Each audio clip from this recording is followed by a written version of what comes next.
નમસ્કાર દર્શક મિત્રો, હું જપન શાહ કાનમ એક્સપ્રેસ ન્યૂઝમાં આપનું સ્વાગત છે। જોઈએ આજના મુખ્ય અને મહત્વના સમાચાર। ભરૂચના રાયમા ગામની નહેર પાસે નવજાત શિશુને ત્યજી દેવાતા ચકચાર। હાંસોટ પોલીસ જાતે ફરિયાદી બની તપાસના ચક્રો ગતિમાન કર્યા। ભરૂચ જિલ્લાના હાંસોટ તાલુકાના રાયમા ગામે નહેર નજીકથી એક નવજાત માસૂમ બાળક બિનવારસી હાલતમાં મળી આવતા સમગ્ર પંથકમાં ભારે ચકચાર મચી ગઈ છે। હજુ તો દુનિયામાં પગ મૂકનાર નવજાત શિશુને કોઈ અજ્ઞાત વ્યક્તિ દ્વારા નિષ્ઠુરતાપૂર્વક મોતના મુખમાં ધકેલી દેવાના ઈરાદે ત્યજી દેવામાં આવ્યું હતું। આ સંવેદનશીલ ઘટનાને જાણ થતાં જ સ્થાનિકીય લોકોએ એકત્ર થઈ ગયા હતા અને તુરંત જ પોલીસને જાણ કરી માસૂમને સારવાર અર્થે હોસ્પિટલ ખસેડવામાં આવ્યું હતું।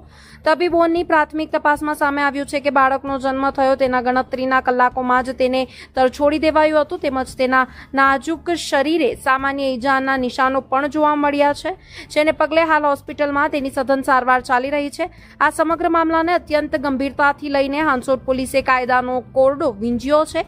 કોઈ વાલી વરસ સામે ન આવતા આખરે હાંસોટ પોલીસે પોતે જ ફરિયાદી બનીને અજાણ્યા નરાધમો વિરુદ્ધ ભારતીય ન્યાય સંહિતાની સંબંધિત કલમો હેઠળ ગુનો નોંધી તપાસના ધમધમાટ શરૂ કર્યા છે। પાપી લોહીના સંબંધોને લજવનાર તત્વો સુધી પહોંચવા માટે પોલીસે આસપાસના તમામ વિસ્તારોના સીસીટીવી ફૂટેજ ખંખાડવાનું શરૂ કર્યું છે, તો બીજી તરફ સ્થાનિક રહીશો અને હોસ્પિટલના રેકોર્ડની પણ પૂછપરછ હાથ ધરવામાં આવી રહી છે।